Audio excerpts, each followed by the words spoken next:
जय हिंद दोस्तों। एक बार फिर से स्वागत है आप लोगों का हमारी YouTube channel Hindustan technical research centre में। दोस्तों, आज मैं बताने वाला हूं कि हर राज्य के मुख्यमंत्री द्वारा सामूहिक विवाह योजना चलाई जाती है। अभी हमारे उत्तर प्रदेश में माननीय यशस्वी मुख्यमंत्री श्री आदित्यनाथ योगी जी के द्वारा सामूहिक कन्या विवाह योजना चलाई जा रही है, जिसकी अनुदान राशि है 51,000 रुपये। इस 51,000 रुपये में आप लोगों को अलग अलग किस्तों में हमारे माननीय मुख्यमंत्री के द्वारा आप लोगों को प्रदान की जाएगी।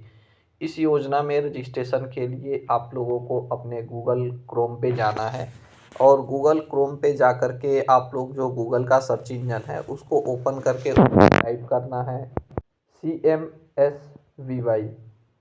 आप लोग जैसे ही CMSVY को डाल के सर्च करेंगे, पहला जो पॉपअप आपके सामने ओपन होके आएगा जिस पेज का cmsvy.upsdc.gov.in, समाज कल्याण विभाग उत्तर प्रदेश। इसको जो पहला आप लोगों के सामने वेबसाइट खुल के आएगा, इस पर आप लोगों को क्लिक करके ओपन कर लेना है। इसको ओपन करने के बाद आपके सामने पेज खुल के आ जाएगा, जिसमें आप लोग देखेंगे मुख्यमंत्री सामूहिक विवाह योजना, जो हमारे मुख्यमंत्री जी के द्वारा चलाई जा रही है। फिर आपको नीचे स्क्रॉल करके आप लोग जो इससे जुड़ी जानकारी है देख सकते हैं। इस योजना के लिए एक शादी में 51,000 रुपये का योगदान दिया जाता है, जो सरकार के द्वारा 51,000 रुपये खर्च की जाती है, जिसमें 35,000 रुपये की धनराशि दाम्पत्य जीवन के खुशहाली के लिए उनके खाते में दिया जाता है। और उसमें जो 10,000 रुपये की धनराशि होती है वो उपहार सामग्री के लिए दिया जाता है, और जो बची 6,000 की धनराशि होती है वो उस शादी में किए गए खर्च की भरपाई के लिए किया जाता है। ये 35,000, 10,000 और 6,000 जब आप देखेंगे तो ये टोटल 51,000 रुपये हो जाते हैं, जो आपके बैंक अकाउंट के खाते में डायरेक्ट दिए जाते हैं। जो भी बैंक अकाउंट आप इसमें डालेंगे उसमें दिए जाते हैं। इस मुख्यमंत्री सामूहिक विवाह योजना का उद्देश्य क्या है वो आप पढ़ सकते हैं, और मुख्यमंत्री सामूहिक विवाह योजना का लाभ जो आप पढ़ सकते हैं, और मुख्यमंत्री सामूहिक विवाह योजना की योग्यता और शर्तें जो भी उनकी मुख्यमंत्री जो आप लोग की एलिजिबिलिटी क्राइटेरिया है। एलिजिबिलिटी क्राइटेरिया में आप लोग देख सकते हैं कि कन्या का अभिभावक उत्तर प्रदेश का मूल निवासी होना चाहिए। जो भी वधू से आप शादी करना चाहते हैं वो उत्तर प्रदेश का निवासी होना चाहिए। कन्या कन्या का जो अभिभावक है वो इसके लिए ज़रूरतमंद हो, यानी उन्हें इस विवाह की सख्त ज़रूरत होनी चाहिए। जो अभिभावक के परिवार की वार्षिक आय जो है वो 2 लाख रुपए से कम होनी चाहिए। और इस शादी के लिए लड़की की आयु 18 साल और लड़के की आयु 21 साल से कम नहीं होनी चाहिए।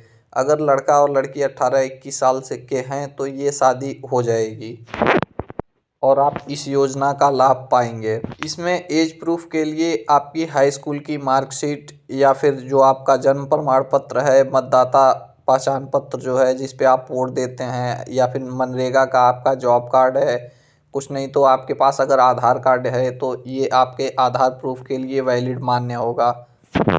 जिसमें शादी के लिए कन्या या तो अविवाहित होनी चाहिए या फिर विधवा होनी चाहिए या तलाकशुदा होनी चाहिए। जिसका तलाक कानूनी रूप से तलाक हो चुका हो वो इस शादी को कर सकते हैं। अगर आप अनुसूचित जाति या अनुसूचित जनजाति या पिछड़ा वर्ग से आते हैं तो आपको आपका आवेदन का प्रमाण पत्र आप लोगों को देना होगा, या फिर अगर आप दिव्यांगजन हैं तो आप लोगों को उसमें वरीयता दी जाएगी। सबसे पहले आप लोगों को प्रेफरेंस दी जाएगी। अगर आप दिव्यांगजन हैं या फिर आपके माता पिता दिव्यांग हैं तो आप लोगों को उसमें वरीयता दी जाएगी।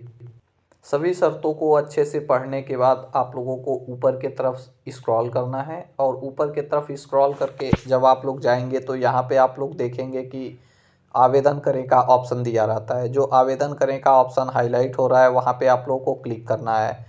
आप लोगों के सामने पेज ओपन होके आ जाएगा, जिसमें आप लोगों को आवेदन करने के लिए यहाँ क्लिक करें। पे क्लिक करने के बाद आप लोगों के सामने देखेंगे कि एक डैशबोर्ड ओपन होके आ जाएगा, जिसमें आप लोगों को 12 अंकों का आधार कार्ड नंबर दर्ज करना है।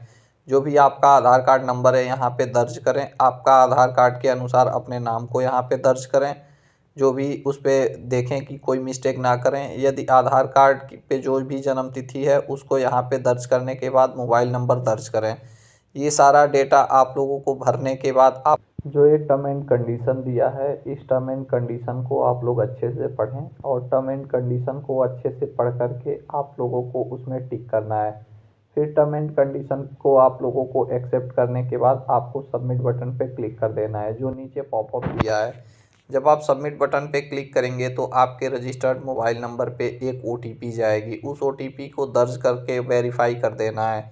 जैसे ही आप लोग दर्ज करके वेरीफाई करेंगे, आप लोगों को आवेदन पत्र ओपन होके आ जाएगा, जिसमें आप लोगों को आवेदन करना है। आवेदन करने के लिए सबसे पहले आप लोगों को आवेदक का विवरण देना होगा, जिसमें आवेदक की फैमिली आईडी, जो भी आवेदक की फैमिली आईडी है, देना होगा। फिर उसके डिस्ट्रिक्ट को आप लोगों को सेलेक्ट करना है। डिस्ट्रिक्ट को सेलेक्ट करने के बाद आप लोगों को शहरी या ग्रामीण क्षेत्र से बिलोंग करते हैं उसको सेलेक्ट करना है।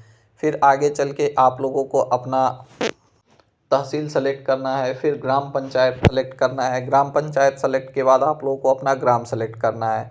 फिर आगे आप लोग प्रोसीड करेंगे। आवेदिका का नाम ऑलरेडी उसमें फिल होगा। आवेदिका का नाम जब आप देखेंगे कि उसमें पहले से जो आप लोगों के आधार कार्ड से ले चुका है, फिर आवेदिका के पिता का नाम उसमें भरना है। आवेदिका के पिता के नाम के बाद आवेदिका के माता का नाम उसमें फिल करना है। आवेदिका की जन्मतिथि पहले से ही मिली होगी, जिसमें आप लोगों को उसके बाद कैटेगरी सेलेक्ट करना है कि आवेदिका कौन सी कैटेगरी में आती है। फिर आवेदिका के परिवार की वार्षिक आय कितनी है, जो भी आप लोगों के परिवार की वार्षिक आय है उसमें फिल करके, अगर आपके पास BPL कार्ड है तो उस कार्ड को आप लोगों का जो भी नंबर दिया है BPL कार्ड नंबर उसमें ऐड करना होता है। फिर नीचे के साइड में आप लोग जाएंगे तो आप लोगों का अपने निवास का पूरा विवरण देना होता है। फिर बैंक कौन से खाते में आप पैसा लेना चाहते हैं उस बैंक अकाउंट का डिटेल देना होता है, जिसमें बैंक का नाम सेलेक्ट करके आप लोगों को शाखा का नाम सेलेक्ट करना होता है। शाखा का नाम सेलेक्ट करने के बाद IFSC कोड डालना है, जो भी आपके बैंक का IFSC कोड है। फिर बैंक अकाउंट नंबर डाल करके, जो भी आपका बैंक अकाउंट नंबर होगा पासबुक पे दिया होगा, उसके बाद आप लोगों को अपने पासबुक का एक फ्रंट पेज का PDF बना लीजिए और यहाँ पे उसको अपलोड कर दीजिए। जिस PDF की साइज़ जो है वो 100 KB के अंडर में होनी चाहिए। फिर आवेदिका का एक फ़ोटो यहाँ पे अपलोड होगा, जो भी लड़की है, वधू है, और उसके बाद लड़की का हस्ताक्षर अपलोड होगा। इन सारा डॉक्यूमेंट्स को अपलोड करने के बाद आप लोग देखेंगे कि आप लोगों को आय प्रमाण पत्र अपना जारी करना होगा। जो भी आय प्रमाण पत्र है उसमें आवेदिका का इनकम कितना है, उसके पिता का, और उसके बाद उस आय प्रमाण पत्र का क्रमांक क्या है। इन चीज़ों को देखने के बाद फिर आप लोग जाति प्रमाण पत्र उसमें विवरण देना होगा। जाति प्रमाण पत्र में आप लोगों को उसमें क्रम संख्या और जाति का आवेदन संख्या डालना होगा। उसके बाद आप लोगों को वर पक्ष का विवरण देना होगा, यानी कि जिससे आप शादी कर रहे हैं उसका नाम क्या है, उसका मोबाइल नंबर क्या है, उसके अभिभावक का नाम क्या है, उस लड़के के माता का क्या नाम है, उसकी जन्मतिथि क्या है। जो भी उसकी जन्मतिथि है डालने के बाद आप लोगों को जन्मतिथि या आयु प्रमाण पत्र देना होगा, जिसकी एक PDF यहाँ पे आप लोगों को अपलोड करनी होगी। फिर उसके बाद उसका व्यवसाय क्या है, यानी कि वो जीवन यापन करने के लिए क्या संसाधन यूज कर रहा है, उसका विवरण आगे डालना होगा। फिर वर का एक फ़ोटो यहाँ पे PDF फाइल में अपलोड कर देनी होगी। जो भी वर का फ़ोटो होगा एक बार यहाँ पे आप मांग करके और अपलोड कर सकते हैं। बिना फ़ोटो अपलोड किए आगे आप लोग प्रोसीड नहीं कर पाएंगे, क्योंकि वो मैंडेटरी है। फिर वर के जो वहाँ पे उसका एरिया है, गांव है, उसको भरना होगा। फिर स्टेट, डिस्ट्रिक्ट और तहसील को सेलेक्ट करना होगा। ये सारी चीज़ें आप लोग सेलेक्ट करने के बाद विधवा या परित्यक्ता आवेदिका के संबंध में जो भी जानकारी है देनी होगी, यानी कि वो विधवा है या फिर तलाकशुदा है या इनमें से कोई नहीं है। इन तीनों ऑप्शन में से जो भी है वो आप लोगों को सेलेक्ट करना होगा। अगर विधवा है तो विधवा पे सेलेक्ट करें, तलाकशुदा है तो तलाकशुदा पे सेलेक्ट करें, या फिर कोई नहीं है तो इसमें से कोई नहीं ऑप्शन पे सेलेक्ट कर सकते हैं। उसके बाद सेलेक्ट करने के बाद अगर वो विधवा है तो उसका आप लोगों को मृत्यु प्रमाण पत्र देना होगा। अगर आप इनमें से कोई नहीं सेलेक्ट करके उसके बाद जो भी इसमें टर्म एंड कंडीशन है, इस टर्म एंड कंडीशन को आप अच्छे से पढ़ें और टर्म एंड कंडीशन को पढ़ने के बाद क्लिक करके आप सबमिट ऑप्शन पे क्लिक करेंगे।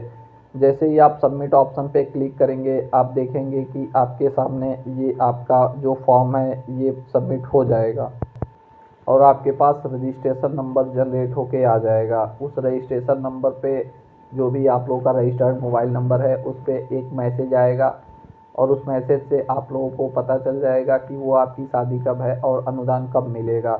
तो चलिए इस वीडियो को यहीं पे समाप्त करते हैं, मिलते हैं नए वीडियो में, तब तक के लिए जय हिंद। दोस्तों हमारे चैनल को लाइक शेयर और सब्सक्राइब ज़रूर करें क्योंकि ज़रूरतमंदों का हेल्प हो सके।